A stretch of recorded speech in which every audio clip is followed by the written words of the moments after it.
शान्ताकारं भुजगशयनं पद्मनाभं सुरेशं विश्वधारं गगनसदृशं मेघवर्णं शुभांगं लक्ष्मीकान्तं कमलनयनं योगिर्विध्यानि निगम्यं वन्दे विष्णु भवभयहरणं सर्वलोकैकनाथं वन्दे विष्णु भवभयहरणं सर्वलोकैकनाथं।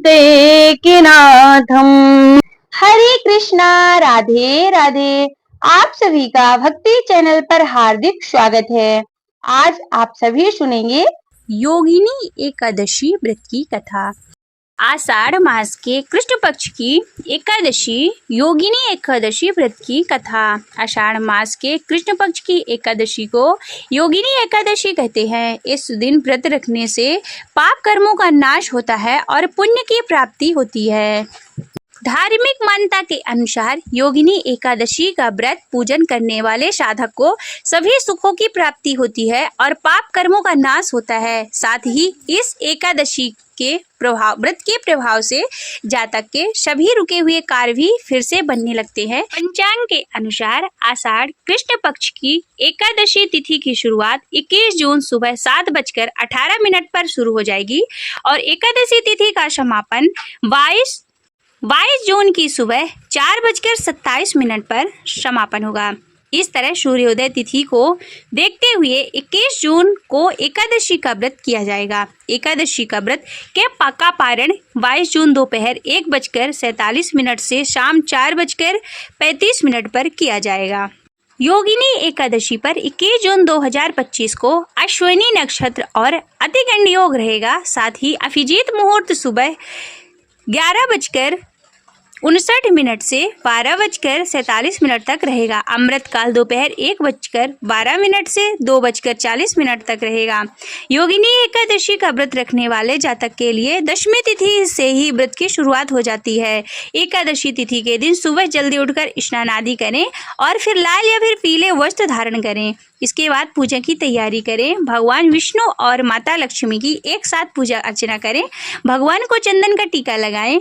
पूजा में पंचामृत एवं तुलसी, मौसमी फल, फूल, नैवेद्य आदि अर्पित कर धूप दीप दिखाएं।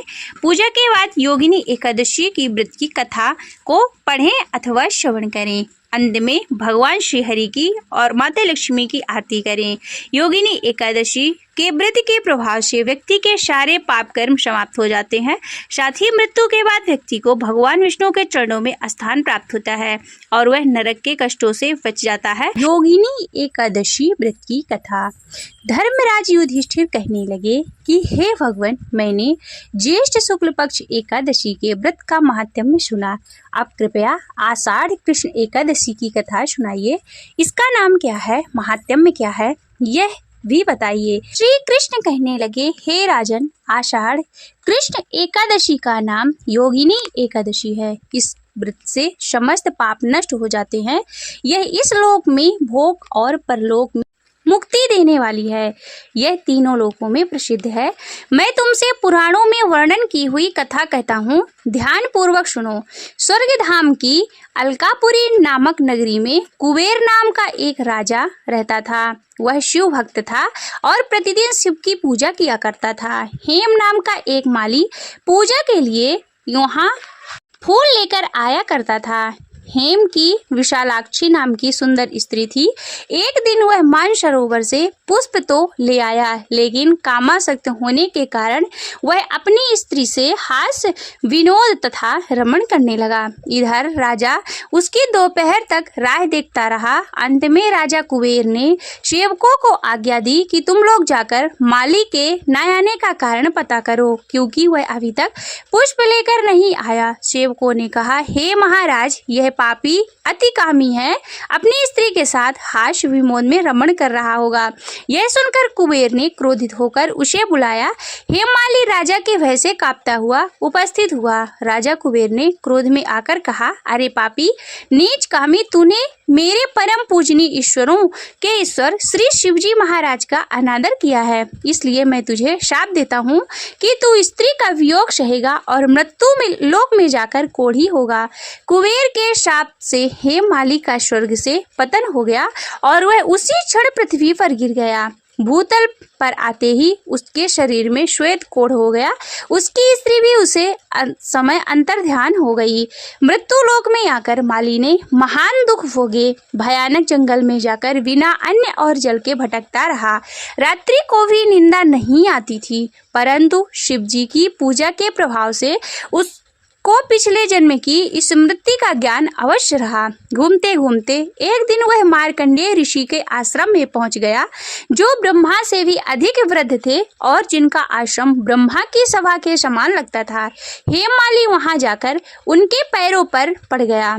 उसे देखकर मार्कंडेय ऋषि बोले, तुमने ऐसा कौन सा पाप किया है जिसके प्रभाव से यह हालत हो गई? हेममाली ने सारा वृत्तांत कह सुनाया। यह सुनकर ऋषि बोले, निश्चित ही तूने मेरे सम्मुख सत्य वचन कहे हैं, इसलिए तेरे उद्धार के लिए मैं एक व्रत बताता हूँ। यदि तू आषाढ़ मास के कृष्ण पक्ष की योगिनी नामक एकादशी का व्रत विधि पूर्वक करेगा तो तेरे सारे पाप नष्ट हो जाएंगे। यह सुनकर हेममाली ने अत्यंत प्रसन्न होकर मुनि को साष्टांग प्रणाम किया।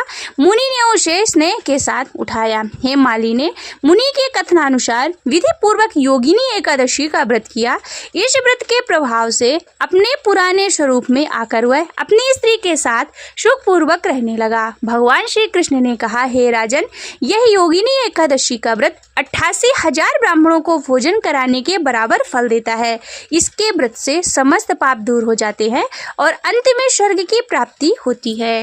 बोलिए विष्णु भगवान की जय। तुलसी माता की कथा। तुलसी माता से जुड़ी हुई एक कथा बहुत ही प्रचलित है। श्रीमद् देवी भागवत पुराण में इसका अवतरण की दिव्य लीला कथा भी बताई गई है। एक बार शिव ने अपने तेज को समुद्र में फेंक दिया था। उसमें से एक महातेजस्वी बालक ने जन्म लिया। यह बालक आगे चलकर जालंधर के नाम से पराक्रमी दैत्य राजा बना। इसकी राजधानी का नाम जालंधर नगरी था। दैत्यराज कालनेमी की कन्या वृंदा का विवाह जालंधर से हुआ। जालंधर महाराक्षस था। अपने सत्ता के मद से चूर उसने माता लक्ष्मी को पाने की कामना से युद्ध किया, परंतु समुद्र से उत्पन्न होने के कारण माता लक्ष्मी ने उसे अपना भाई के रूप में स्वीकार किया। यहाँ से पराजित होकर वह देवी पार्वती को पाने की लालसा से कैलाश पर्वत पर गया। भगवान देवाधिदेव शिव का भी यह रूप धरकर माता पार्वती के समीप गया, परंतु माँ ने अपने योग बल से उसे तुरंत पहचान लिया तथा वहां से अंतर्ध्यान हो गईं। देवी पार्वती ने क्रुद्ध होकर सारा वृत्तांत भगवान विष्णु को सुनाया। जालंधर की पत्नी वृंदा अत्यंत पतिव्रता स्त्री थी। उसी के पतिव्रत धर्म की शक्ति से जालंधर न तो मारा जाता और न ही पराजित होता था।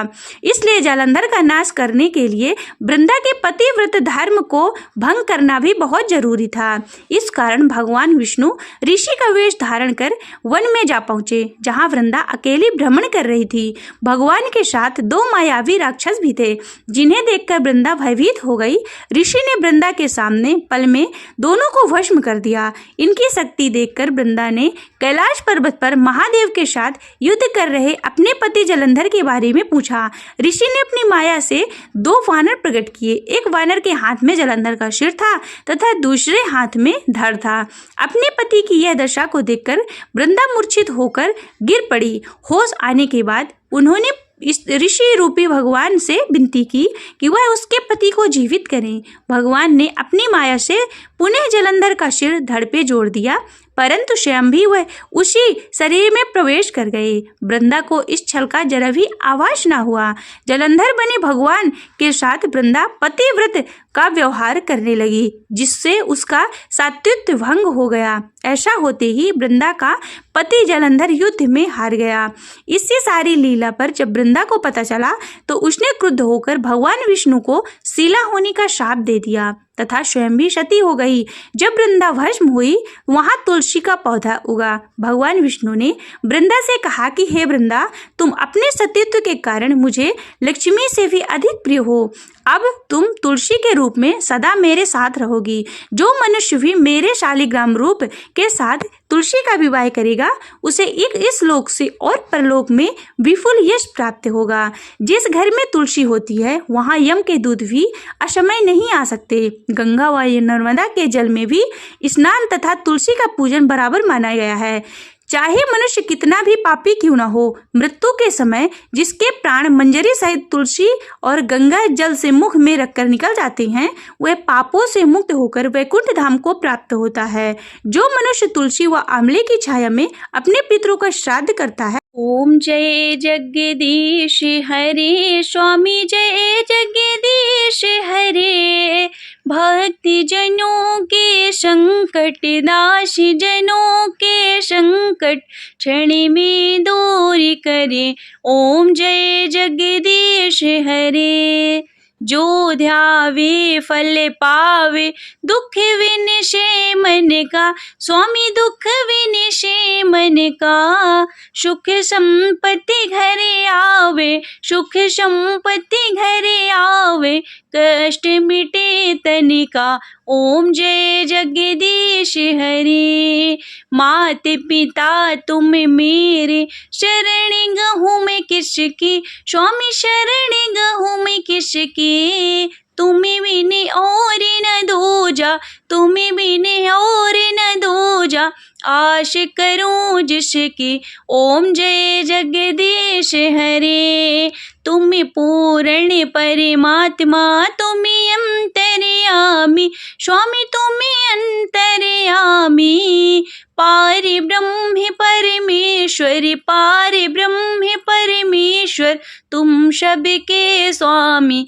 ओम जय जगदीश हरे। तुम करुणा के सागर, तुम पालन करता, स्वामी तुम पालन करता। मैं मूर्ख खल कामी, मैं सेवक तुम स्वामी, कृपा करो भरता। ओम जय जगदीश हरे। तुम हो एक अगोचर, सबके प्राणपति, स्वामी सबके प्राणपति। किस विधि मिलूं दया में, किस विधि मिलूं दया में, तुमको मैं कुमति। ओम जय जगदीश हरे। दीन बंधु दुख हरता, तुम ठाकुर मेरे, प्रभु तुम रक्षक मेरे। अपने हाथ उठाओ, अपने शरण लगाओ, द्वार पड़ा तेरे। ओम जय जगदीश हरे। विषय विकार मिटाओ, पाप हरो देवा, स्वामी पाप हरो देवा। श्रद्धा भक्ति बढ़ाओ, श्रद्धा भक्ति बढ़ाओ, संतन के